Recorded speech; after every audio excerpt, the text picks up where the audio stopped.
and I live in Brampton, Ontario, Canada. And that's where I am the worship director at Emmanuel Christian Reformed Church, and I've been there for 15 years on staff. And then recently, of course, been endorsed as a coach for the worship ministries of the Christian Reformed Church. And that's a great honor and opportunity. And so each of these colleagues of mine are going to introduce themselves. Let's start with you, Greg. Need to unmute myself. My name is Greg Scheer, and I do wear a couple of hats. One is where I am right now at Fuller Avenue CRC in Grand Rapids, Michigan. I also work with the Calvin Institute of Christian Worship, and I do a lot of freelance work, so speaking at conferences, writing, and really one of my main focuses is composition. Since I'm in my office, I've got my books here, so I'll just show you these real briefly. This is from about 10 years ago. It's called The Art of Worship. This one is called Essential Worship. It's kind of an introduction to worship, an overview. And this one is more about leading worship teams and those kinds of things. So I thought I would just show you those, and I'm very happy to be here.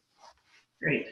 Thanks, Greg. Maybe one of the things that might be helpful, I don't know, but I'm part-time, and I don't know if you guys are all part-time or full-time. So Greg, can you answer that? Yeah, sure, I'd be glad to. My work at the church is it's a 25-hour job. Okay. And then the work at the Worship Institute is maybe, averages out to around 5 hours a week. Okay. Great. Okay, Tom. Let's hear from you.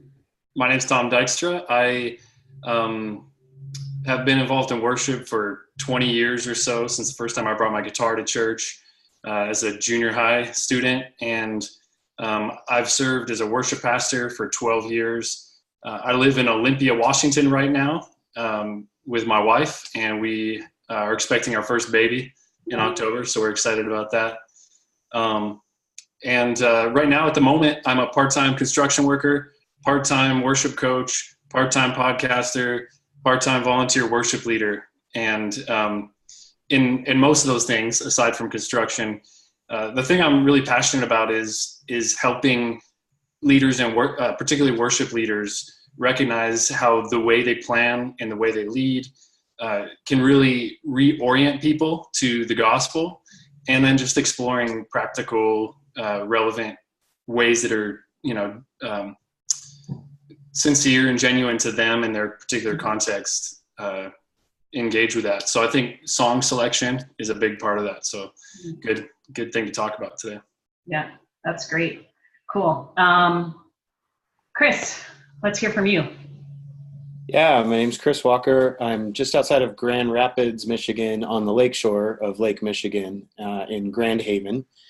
I'm the pastor of worship and arts at a church called Covenant Life Church. That's a CRC church. We meet in an old piano factory that's been sort of recreated and restored over the last 20 years. I'm a denominational mutt, and only in the last 10 years have I found a home in the CRC. And kind of parallel to that journey, I never had any intentions of being involved in worship or ministry vocationally. And when you want to make God laugh, you have a plan, so they say. And so the good Lord laughed. And now not only have I been in worship ministry for about 20 years, but just last year was ordained as a minister of the word, but remaining in a position as pastor of worship and arts to still focus on that area, the worshiping life of the church, and how to navigate that well in a way that's pastoral and focused on discipleship and what it means to be formed by the way that we worship.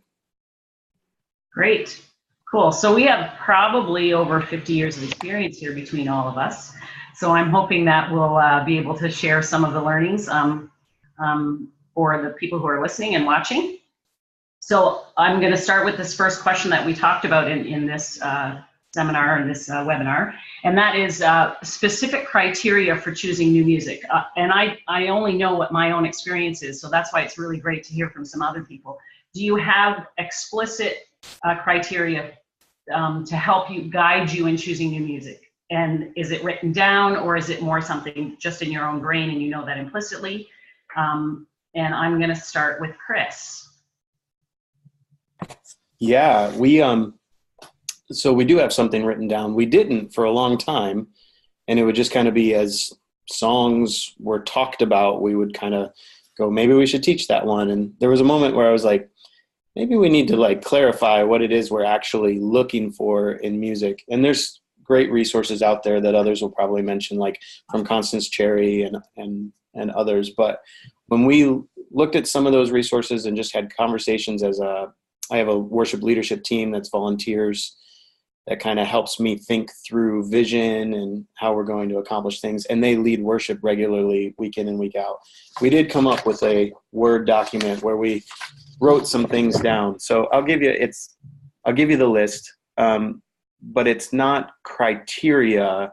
It's sort of best practices. We approach it like song selection is going to be more of an art than a science, but it should be influenced by, the thoughtfulness of, thoughtfulness that comes before you even enter into trying to judge a song for its quality for worship, for congregational worship. So we've got a handful of things. First off is just the word gospel. Does the song point to in some way the story of the good news of Jesus Christ and then our new life in his life, death, and resurrection? Like, it's just sort of a baseline that it might be direct, it might be indirect, but can it point to something there? Scriptural, either straight scripture or inspired by scripture is a huge win for me. But at the same time, I want to be careful to not just like pluck scriptural phrases out of their context and use them in ways that are sort of irresponsible. So gospel, scriptural, singable. Like I said, it's kind of more of an art than a science. Like there are songs with big ranges that will determine that we still need to sing this song, even though it might be a little more difficult. But usually we think about like, can we put this song in a range that works for the congregation, the average non-musician maybe to be able to sing and participate in, with participation being one of the main goals for us as a community. Is it flexible? So this is something where we talk about, can it be used in multiple contexts? There's a song that's a really good example of this called Sovereign Over Us by Aaron Keys. And we kind of have a couple different versions of it because it's flexible enough that it can fit into different spaces. A small group can worship with this song with just an acoustic guitar if someone knows how to play guitar in the small group. But it also works really well with a band kind of really giving it a lot of energy and excitement for the type of celebration that the song is as well. So is it flexible? And then the last few, is it honest? Is it realistic to our human experience and the biblical perspective of reality? Is it emotional? Like, is it musically captivating in a way that fits the content that we're singing about and our context? Is it theological? And this one, what I mean by that is, does it help us think well of who God is and then who we are in relation to God? So like Trinitarian songs are really important, songs that acknowledge Father, Son, and Spirit, because they help us think well theologically of who our God is. And then lastly, are they communal?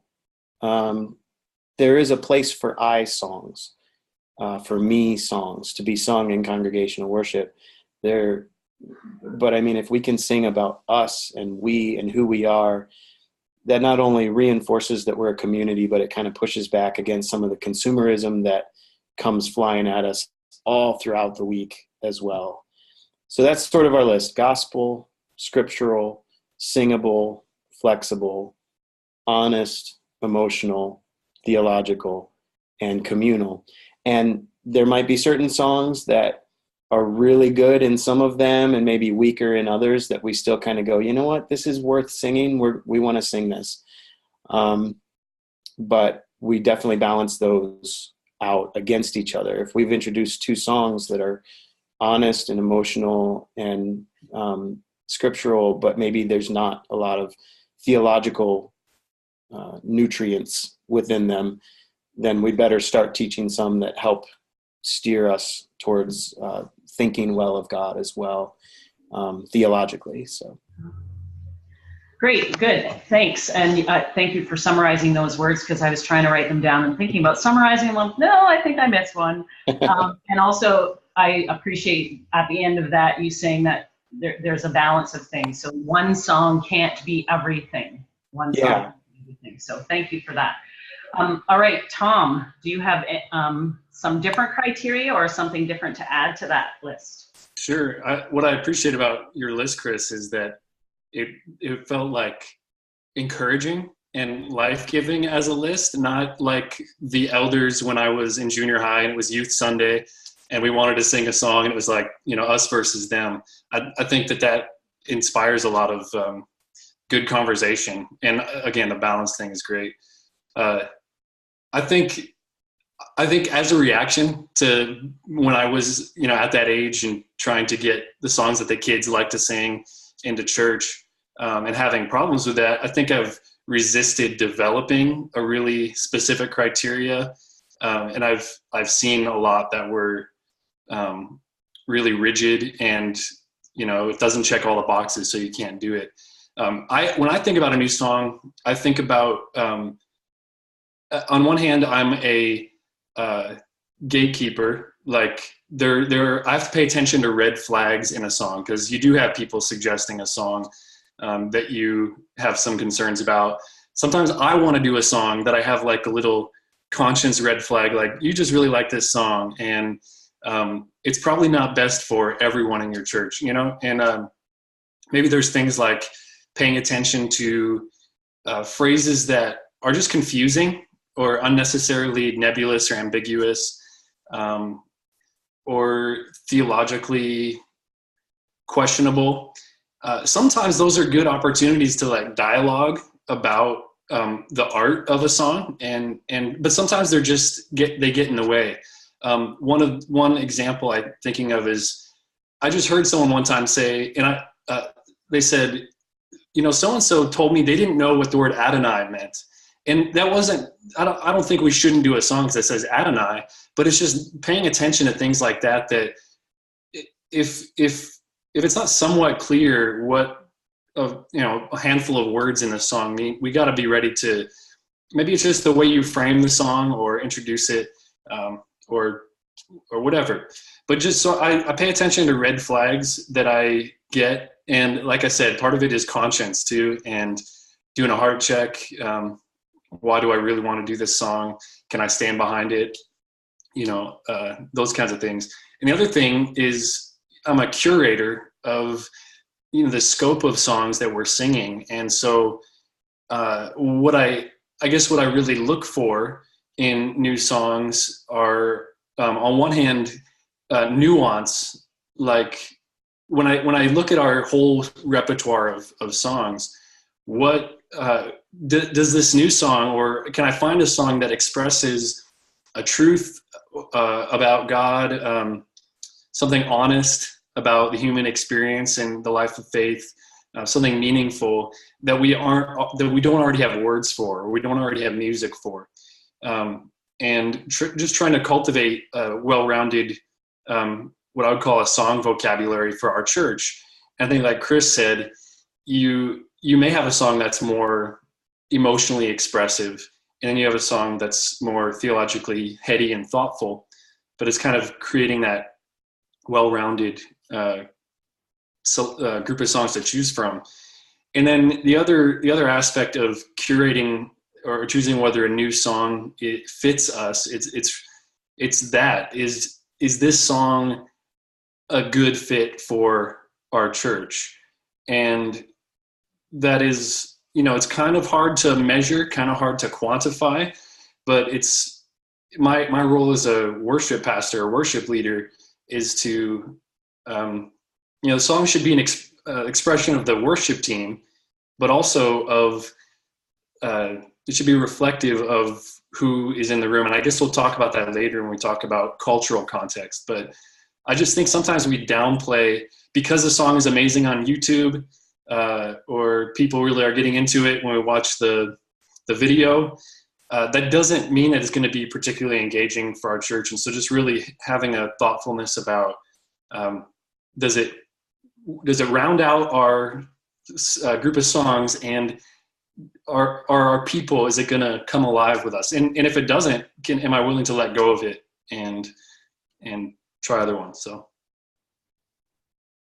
Great. That's awesome, Tom. Very true. And I appreciate you talking about if our particular congregation needs to sing that, because I know sometimes we arrive at Pentecost and I'm like, why are we singing the same 5 songs that we've been doing for the last so many years about the Holy Spirit? So clearly we have a gap there in Holy Spirit songs. So that's really important. And we will talk a little bit about congregational context and how that affects. You definitely touched on that already.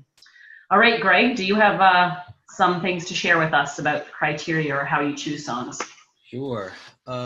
Everything that has been said is excellent. I'm going to try out a new metaphor as I was thinking about this today. And the metaphor we were actually talking before we started the conference, the video conference, is footwear. So I was thinking about the idea that every person has a different style. They're going to wear different, style shoes, but they're going to need different kinds of shoes for different events. You're going to wear different shoes to the beach than you do to church, than you do to go hiking or running or whatever. So, you might have whatever, five pairs of shoes that you are going to use. And I think that that's a pretty good metaphor. This kind of wardrobe metaphor is a pretty good one for our congregations. So I very rarely will completely nix a song for theological or, I nix things for musical reasons a lot of times. I just say my congregation just can't sing that, But I think it's very rare to completely nix a song for theological reasons, just for a variety of reasons. One is I'm not knee deep in a lot of really poorly written songs, so I'm typically choosing between 10 songs that say something really good, and I have to make a decision there. So I worry less. I think that Chris's criteria are really good. I mostly, though, have seen that kind of criteria applied poorly, right? Applied in a way to keep a song from a repertoire rather than to actually find a song, right? So anyway, all that to say, that what I'm really focused on is the overall repertoire, and we've all touched on that. It's not so much what does this one particular song say, but what does it say in the larger scheme of things? So do you have songs that are joyous? Do you have songs that lament? Do you have songs to sing at a baby's baptism? Do you have songs to sing when somebody dies, right? And I'm sure we've all seen really poor examples of all of these, and the poor examples are the ones that make us just say, oh, there's something wrong. Clearly they need some good criteria for choosing songs. But I think that most of our problem is not that we're singing some kind of heresy for the 3 minutes that a particular song lasts. I think that's rarely going to get past our radar. What it usually is that we emphasize one particular emotion, one particular way of singing, one particular season of the year, one member of the Trinity, all sorts of things like this, over all the other things that we could do. So using the footwear metaphor, if you say, let's say hymnody is your jam, and that's, akin to dress shoes, and you say dress shoes are the best because they look the nicest, right? And we only want our nicest, best stuff for God. And then you go to the beach, and you get your dress shoes on. It's just not the appropriate thing. And so finding that wide range of songs that is accessible to your whole congregation. Can the kids sing it? Can the older people sing it? Can we sing some of these by memory? Can some of our people who speak English as a second language sing it? Those are the kinds of things that really occupy my time. And as Ruthann said, that you get to a certain time of the year and you say, well, we've got one song for this, whatever, transfiguration, and that's when you kind of run stuck and you say, okay, it's time to start looking at this area. So anyways, and I encourage people whereas Chris has taken the idea of what is your list of criteria? I would say another way to slice that would be to actually look at your repertoire and find some way of labeling it according to simple functions. Doesn't have to be nerdy. Does it attach to a scripture? Does it attach to a time of the year? Does it attach to a place in the service? Does it attach to a particular theological idea or a liturgical movement? And map those out and find out what, we have no confession songs. Who knew? We have no songs of just straight up Thanksgiving, those kinds of things, and see where your holes are, then start filling in there. There's millions of songs. Many of them are good. So then find the ones that work for your church in each of these categories. Great. Thanks, Greg. That was also very helpful and gives us all three very different perspectives or ways of looking at it. And I think that'll be helpful for everyone. I'm wondering if we can go right now to that question about congregational context and how that affects what you're doing. Shall I go in the same order again, Chris, if you can start this one off a little bit and how that affects, we've touched on it a little bit, but how that affects how you choose songs and repertoire. Yeah, sure. So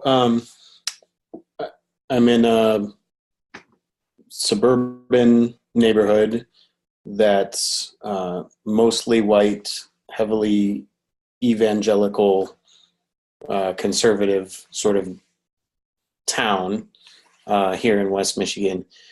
A lot of people that are a part of our church had sort of poor experiences in high liturgical contexts. And when this church was founded 30 years ago, it was founded like, we're going to be on the other side of worship wars. We're going to do contemporary worship. And a lot of people kind of found solace in a community of like-minded individuals. What's interesting is like a lot has changed over the years. And people are starting to rediscover in our context some of the value and beauty of sort of the liturgical tradition, the historical liturgical tradition, including myself. Like, I did not grow up with anything remotely close to traditional liturgical, historical liturgical forms of worship. But so one of the things, the way that circles back to song selection, is one of the things that we've talked about over the 10 years that I've been here, is a shift from an idea that we're choosing songs that then we can just put into a set list, and it, like, here's 4 songs, and we have to have some sort of like, emotional ramp up over the songs, or, like starting big and energetic and driving down into intimacy with God or whatever. And instead we're looking at songs often through, like, do they serve a liturgical function? Do they serve a function within the context to help us express particular things that need to be expressed in the dialogue of worship? So much like Greg, I love the footwear imagery. That's great. Much, but it's actually multiple pairs of shoes throughout a Sunday morning. Let's take off this pair and put on this pair, because we've experienced all of these things throughout the week that we need to bring to the Lord, or that we need to hear from him through singing his scripture to each other, or that sort of thing. So we sort of, the liturgical forms influence everything we do. I think if people walk out of a church service and you ask them, do you go to a liturgical church? They would say no. But it's in there every week, and we confess and we have assurance, but everything can be moved around, and songs can be a part of that.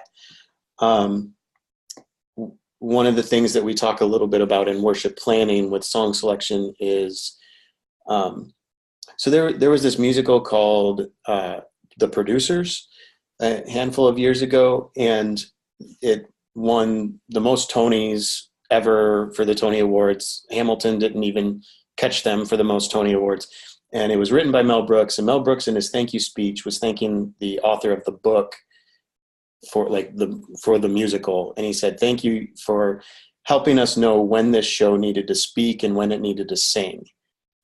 And we've sort of talked about that in worship planning too, of going like, man, there are times we'll need to speak and other times we need to sing. And those might change every week, week in and week out. It's not formulaic.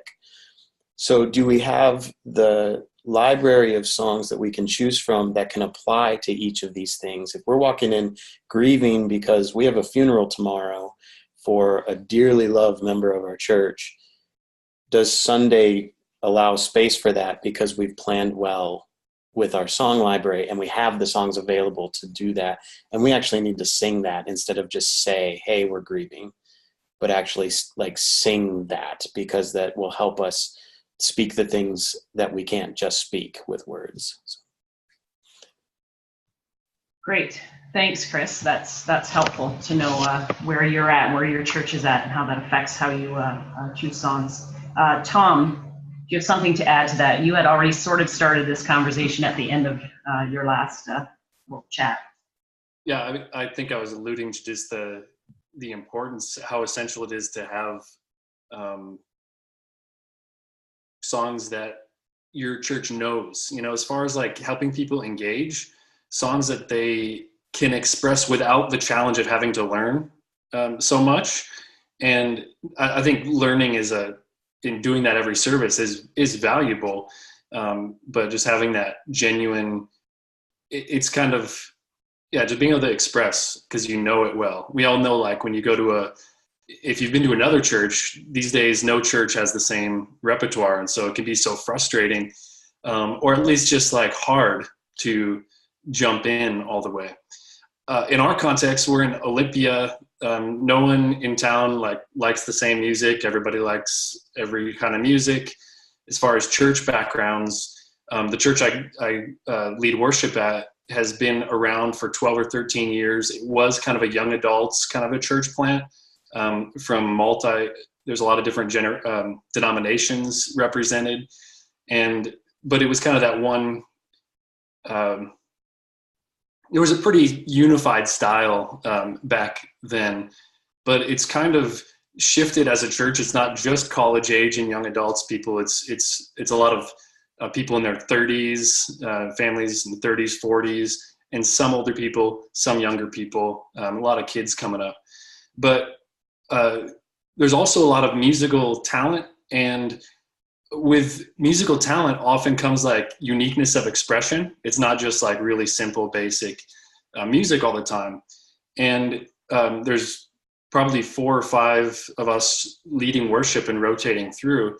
And we all have our unique style, and we all have it's almost like we all have our own repertoire of songs.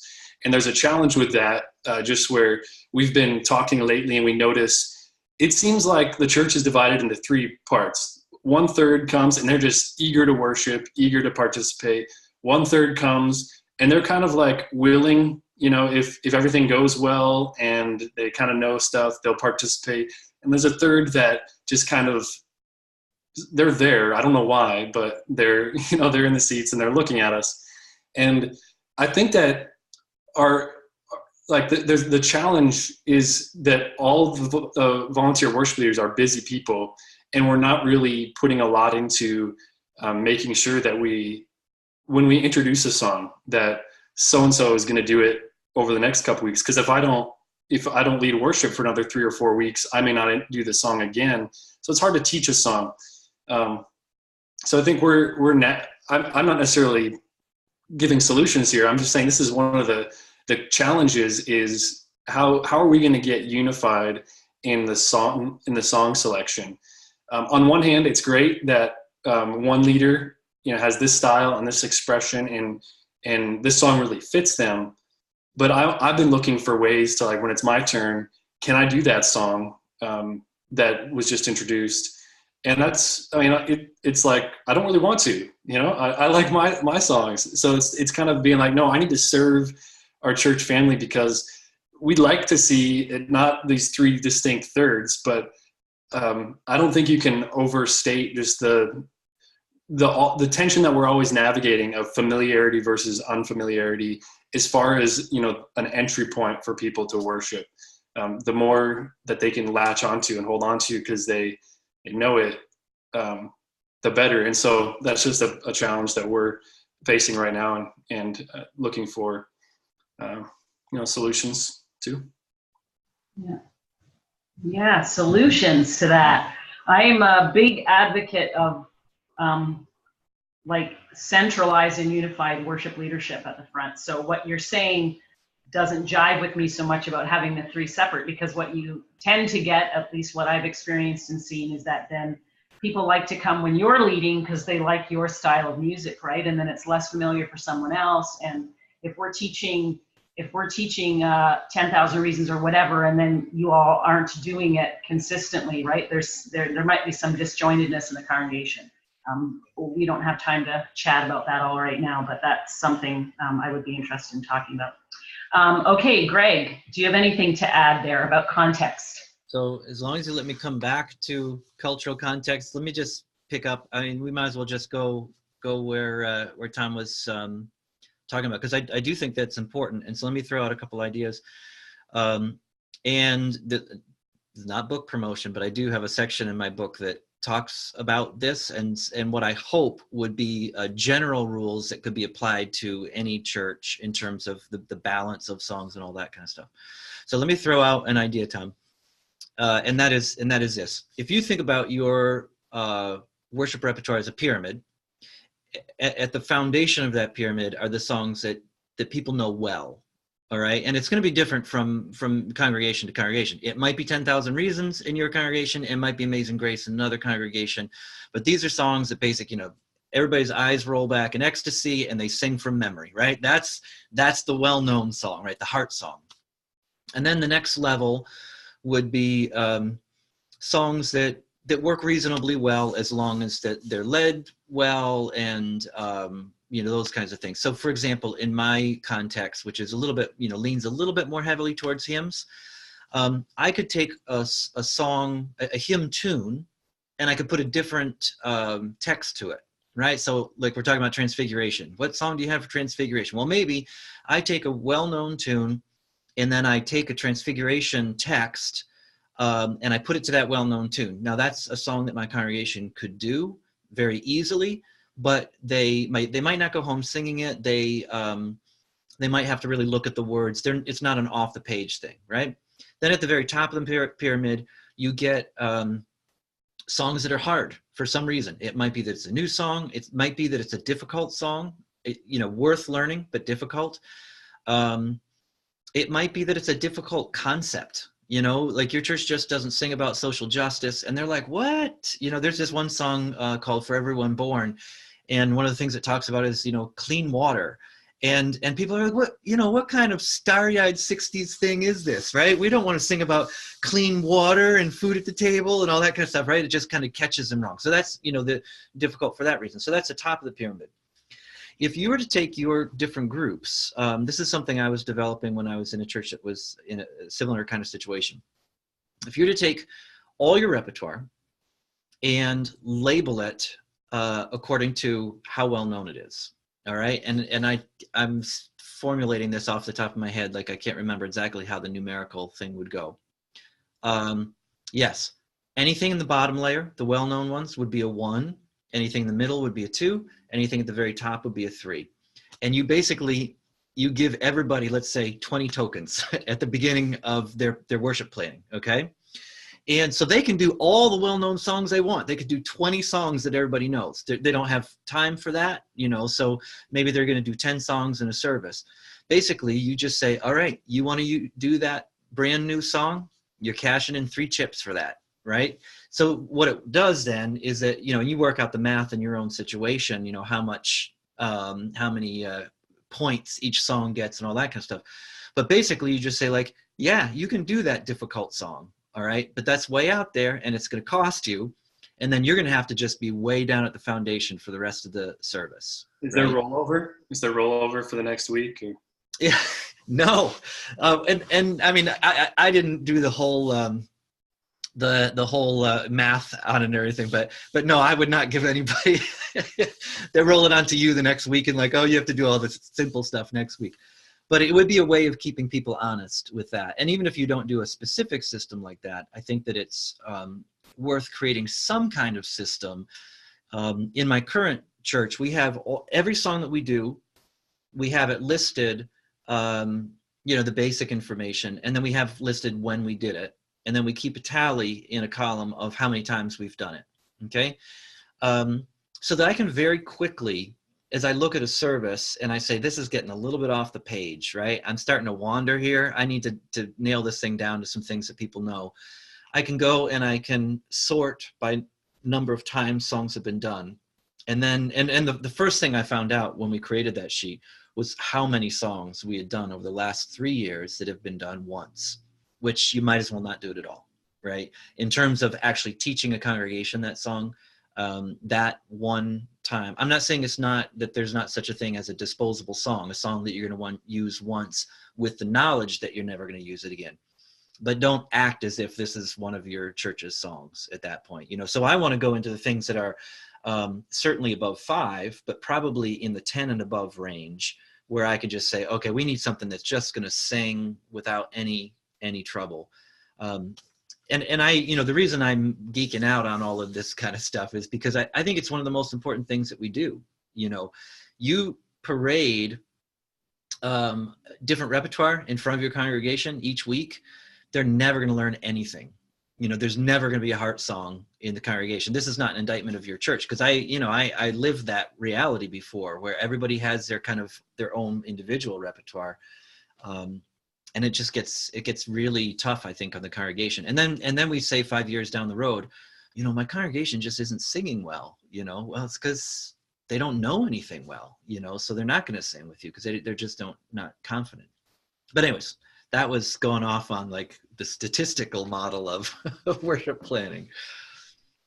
If you see me unmute my mic, that means it's time to move on to the next thing. Right. Yeah? So now, Yes. Do you have anything to add about context, or are you good with that?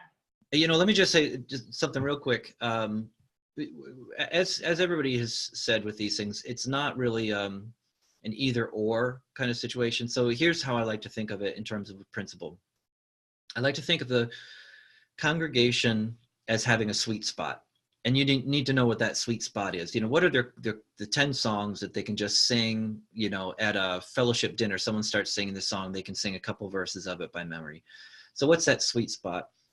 I think one of our obligations, after we learn what that sweet spot is and really kind of live into that repertoire, is to expand it, always looking to expand it. So I worry a little bit when we talk about cultural context and we say, so Chris, mentioned, he's describing my church, it's white, suburban, those kinds of things, right? You're looking at a particular demographic. That's fine to understand that sweet spot. I think the next thing that we need to do is start to say, how can we challenge that sweet spot? Are we creating an echo chamber for our congregation that's really a culturally based Christianity that has nothing to do with actual Christianity? It's just we all get together and we agree on these things because we're the same kind of people. So then it's one of the reasons I'm really big on global worship.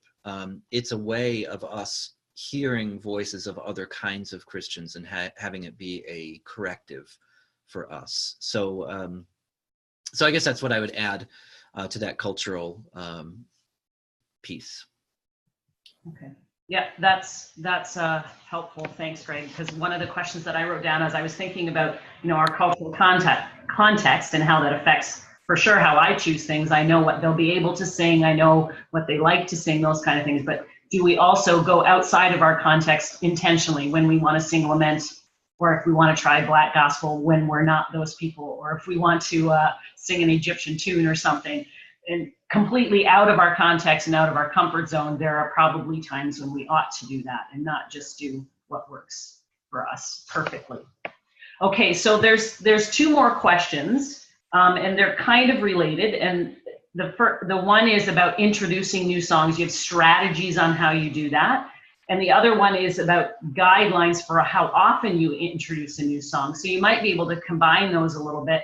I was curious, because I often start a new season in September and say, okay, if we're going to try 10 new songs this season, what would those be?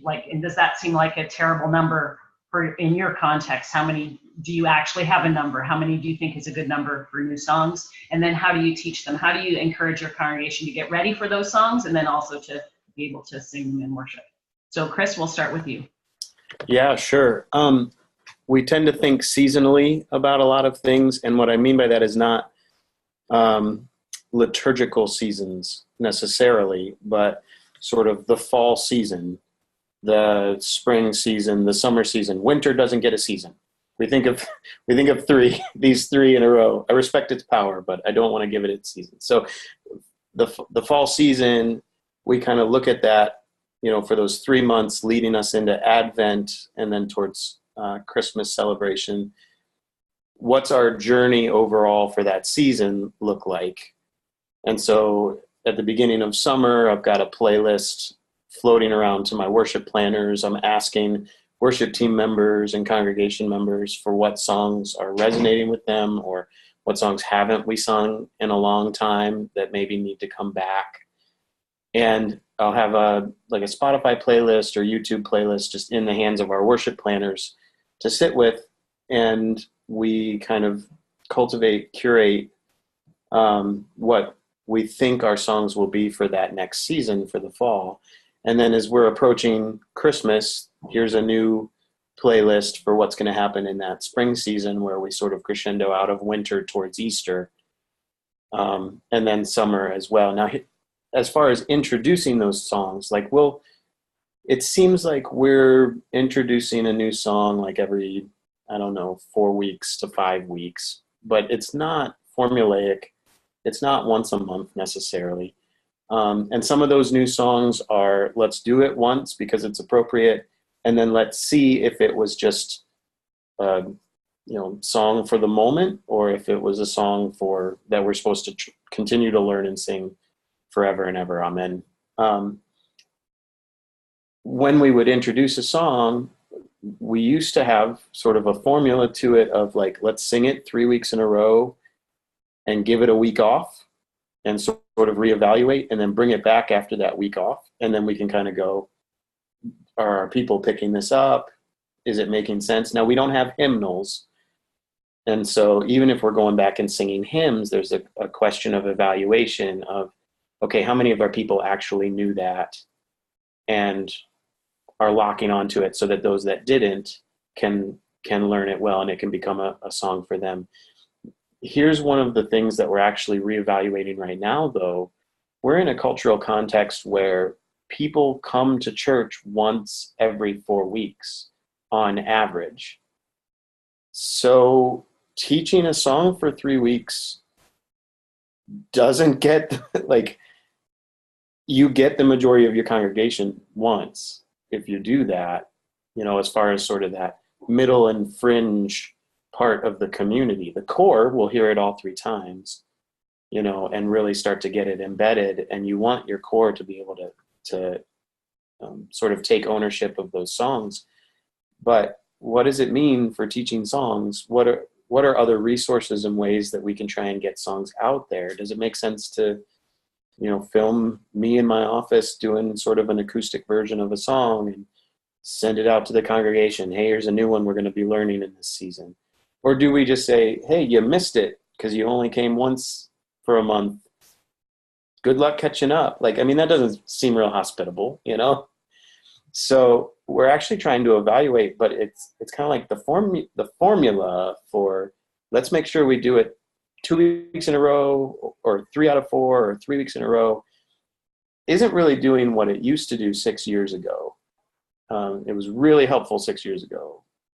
Over the last 3 years or so, it's not doing what it was. So what do we need to change? What are other ways that we can maybe try and get these songs into people's ears and ultimately into their hearts, so that when we're gathered, they'll bring that with them? Great, thanks, Chris. You were saying that you have a playlist, YouTube or Spotify for your team. We just recently started doing that for our church, where for this past Advent, I think it was Lent and Easter season. I thought, and not everybody. We have little tiny kids and older people, so we're a real mixed and not everybody will listen to them. But I've been pleasantly surprised by the couple of people who have said, hey, we're listening to that, that's really helpful. And I don't send out a list and say, we are definitely going to do all 20 of these songs. I just say, here, I put some Easter ones we did last year that were new. I added a few. I add a couple that I'm thinking, I wonder if this would ever work in our congregation, and kind of in a mix. And I feel like if people are listening to them with their families or when they're driving or at home, then you get songs in their ears. It won't seem as hard when it's time to sing it. So yeah, and creating a playlist like shouldn't feel like handcuffs. You know, if there wasn't a song on the playlist, but all of a sudden that stirs to the top. Like, for example, this kind of goes to what Greg was saying. We've recently amended, so like the final point in our sort of criteria list of things we're looking for and hopeful for in a song, the final point was communal. One of the new sub points under that is, are there multicultural musical expressions that expand our view of the church? And we're really, really white, and we can't do a lot of global worship well without it feeling like appropriation. But we are deeply connected to a church in Honduras that we've been partnered with for 11, 12 years.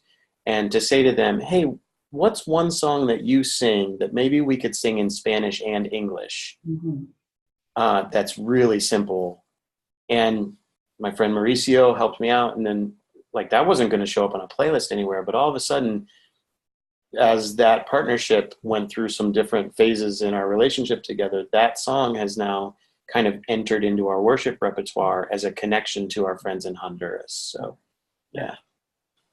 That's awesome. Yeah, good example. Thanks. Tom, do you have anything to add there about teaching new music? I'm just being cognizant of the time as well, guys, because there are going to be a few questions. It's 1:51. Yeah, I'll speak to some practical thoughts on how to introduce songs and some techniques there. But just one thought is that there may be, like, I often have songs in a hopper, like here's some songs coming up that we might do, and maybe that's the playlist you share. Mm-hmm. But also there's room for the freedom of being a little bit impulsive.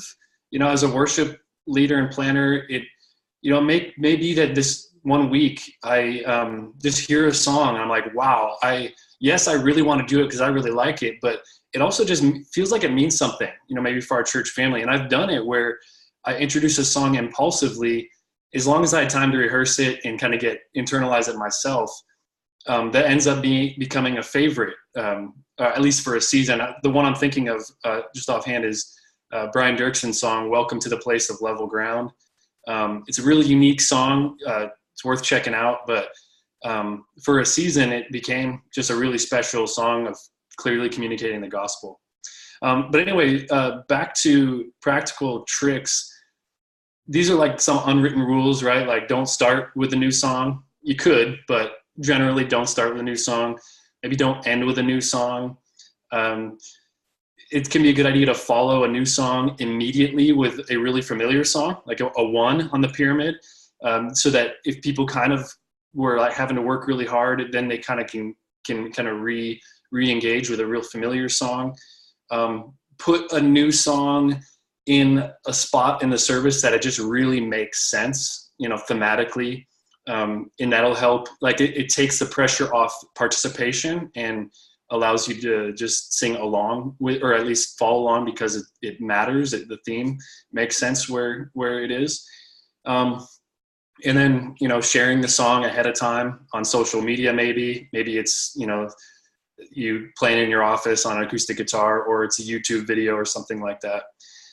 These are all things that kind of set you up for success. And the other thing that I would say really sets you up for success is making sure that it's not the afterthought of your rehearsal that week, that you plan to give that new song more time, because it may be that if your band really just doesn't pull it off, you don't give the song a chance, and you're not going to get good feedback, and it's not going to go over well, and you're not going to feel like, teaching it again, because it just didn't feel good. So giving a lot of time to get the band confident sets it up for success.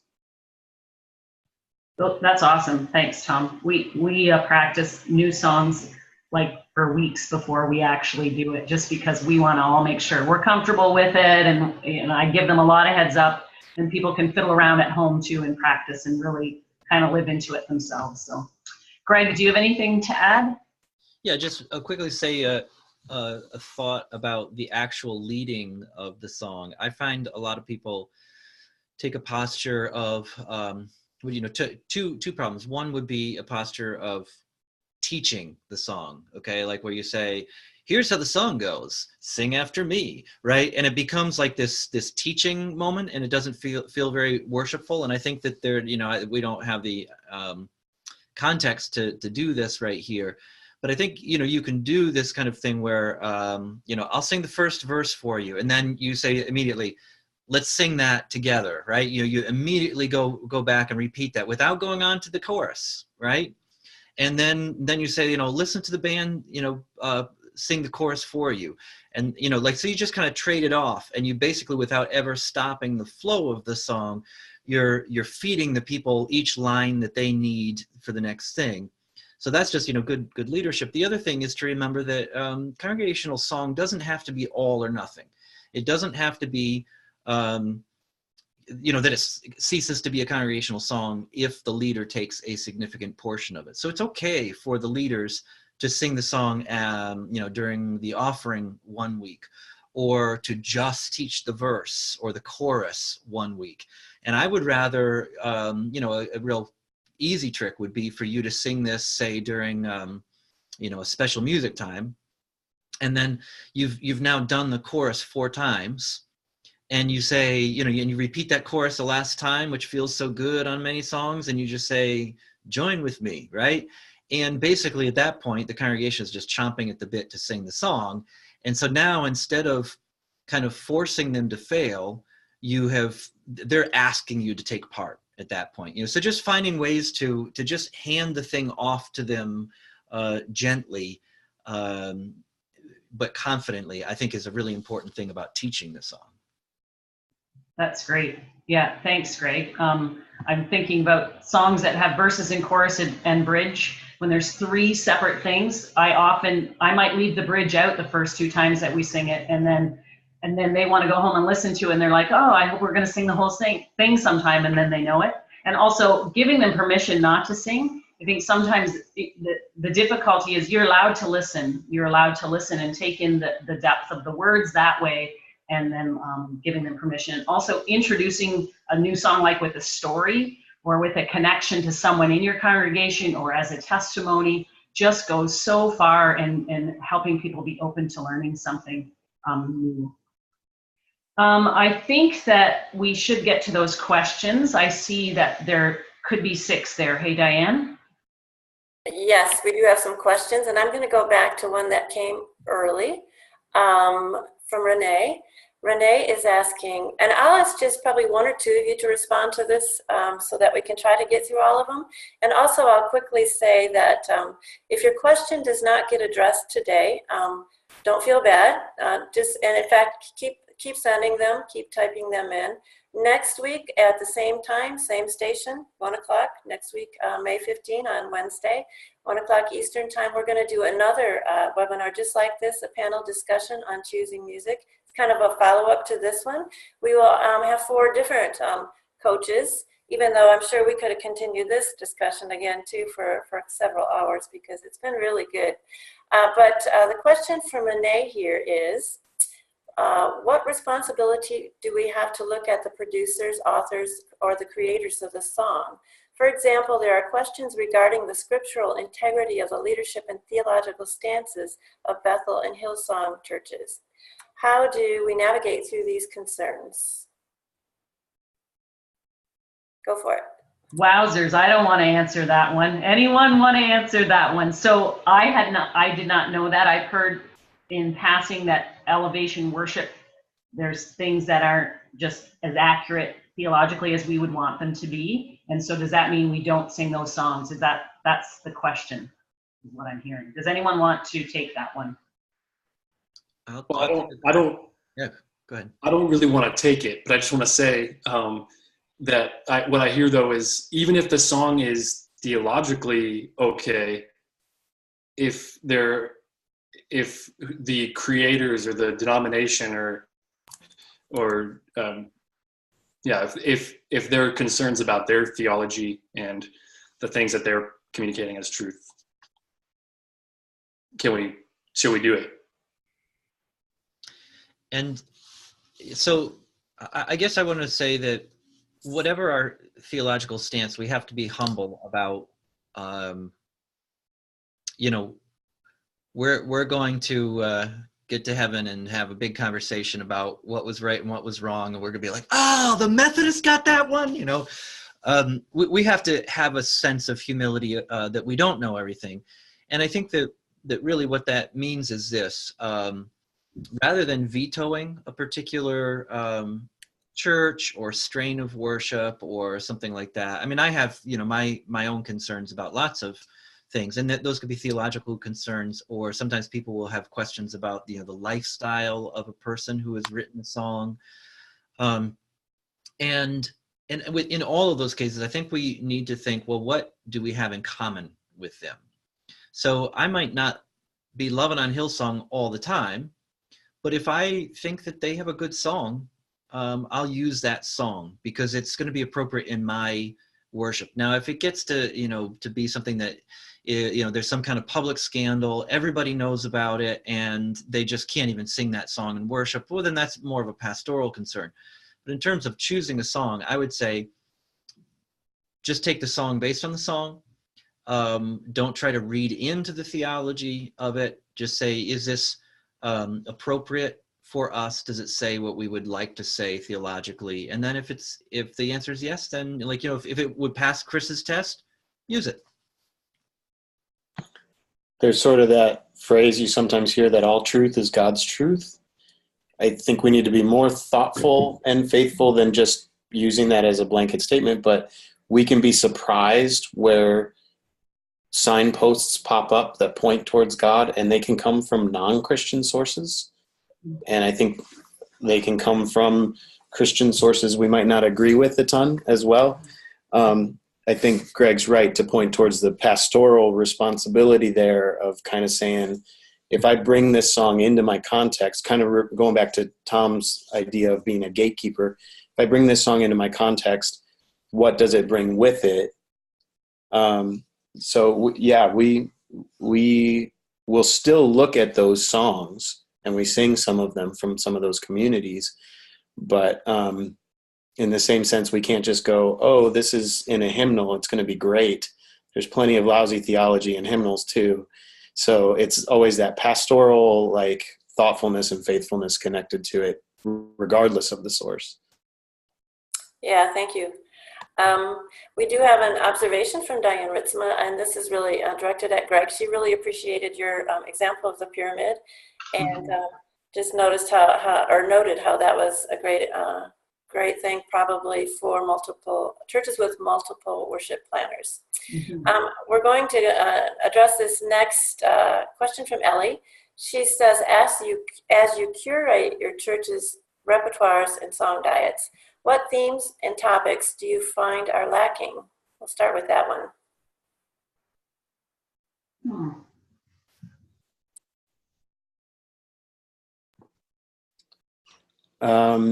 In my experience, it's been hard to find good contemporary lament songs and good contemporary confession songs, which may be a surprise to no one, because a lot of contemporary expressions come out of a sense of victory, aim for a sense of victory, which is helpful. But at the same time, we also,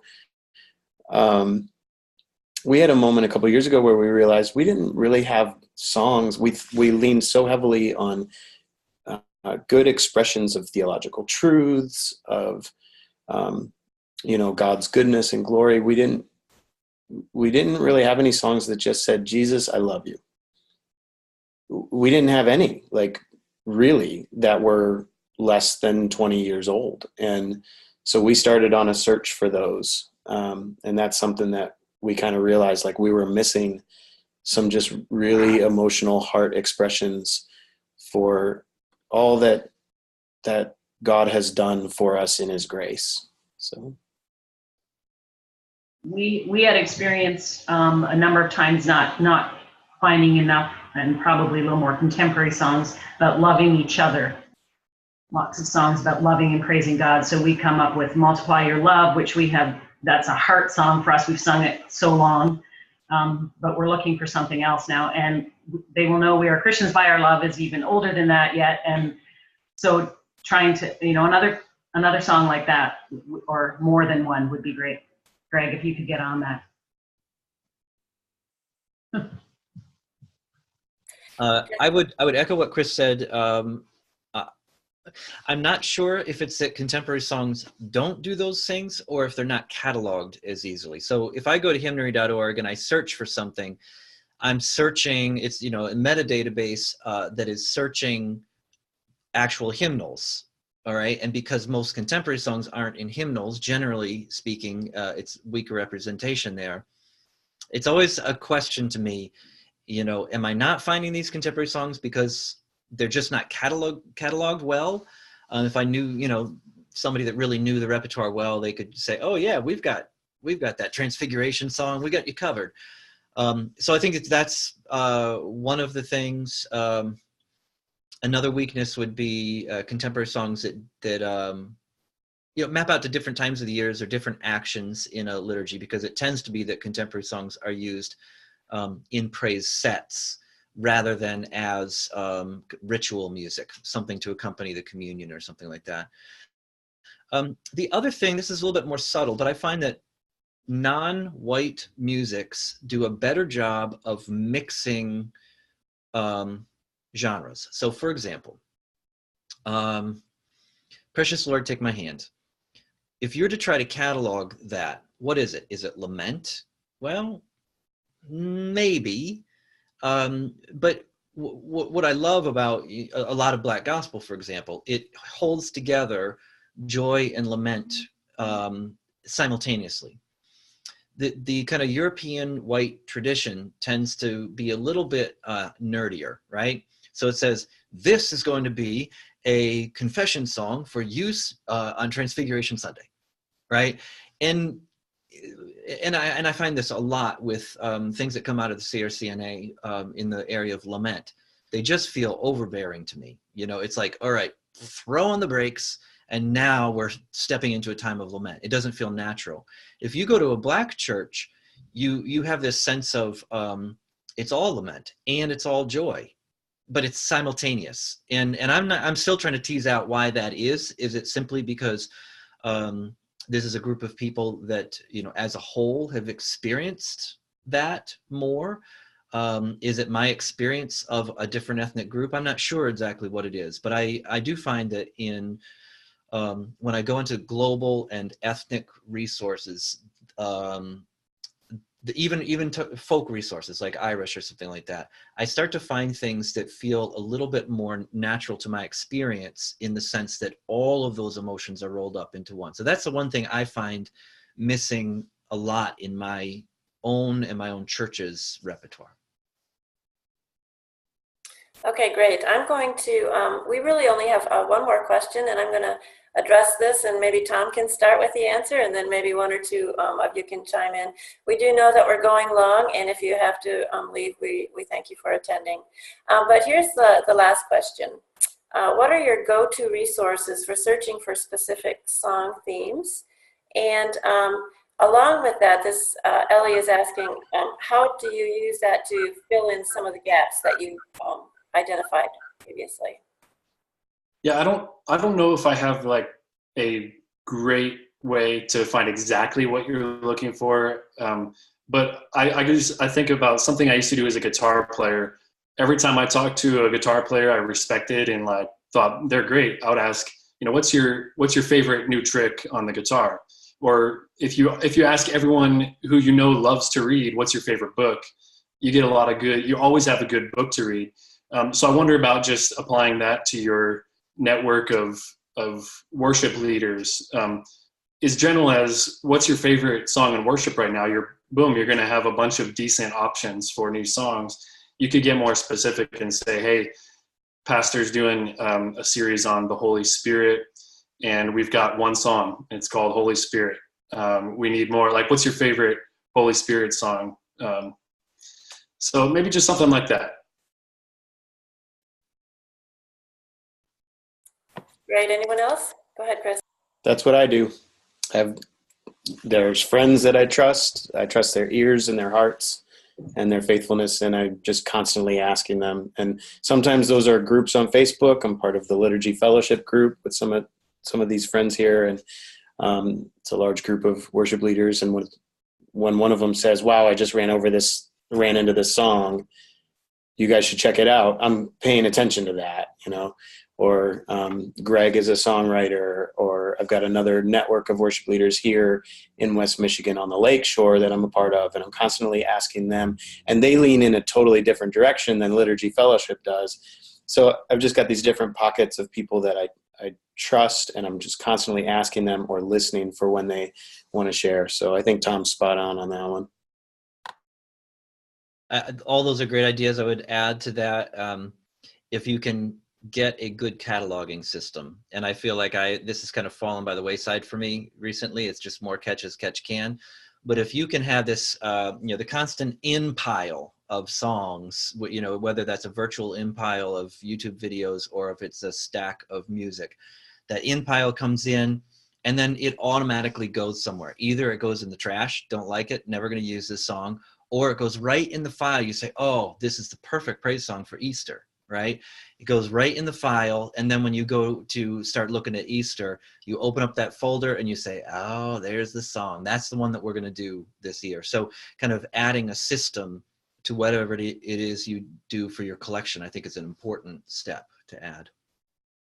Yeah, I appreciate everything what you're saying. I do like the systems approach, even though I'm not very good at it, but that, for me, that would help me a little bit more. Maybe Ellie was looking for something like that too. And we do not sing a lot of hymns in our church, but I still use the index of all the hymnals that I have, or sometimes I'll look at hymnary, just because it triggers something else. Not because I'm necessarily going to sing that song there, but it reminds me, oh yeah, that's also kind of a nuance of this theme that I could pick up in another song.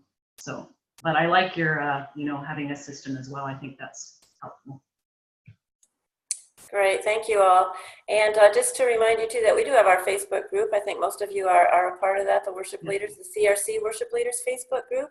Yep. And almost anytime you ask a question there too, you're going to get quite a bit of help and response. And the fun questions are things like, what's your favorite Easter song, or what are you going to do, for Ascension Day or Pentecost, since we're looking forward. If you're not part of that and you're watching this, just go to the website, crcna.org/worship, and there will be instructions there on how to get onto that Facebook group. It's a closed group, so we try to protect it and keep it just our CRC worship leaders. So it's a good place to ask questions or express your whatever joys or sorrows or pains or frustrations. And go to that website too in like I said, a week or so to watch for this recording, and join us next week, Wednesday. Thank you, Ruth Ann, so much for moderating this discussion, and for Chris and Greg and Tom. We really appreciate all of your wisdom and input and experience that you've shared with us today. Thank you all for watching and for staying late, and just have a great day, and we'll be thinking about you as you lead your worship in your churches. Thanks a lot for being here. Goodbye. Yeah. Bye, everybody. See you later.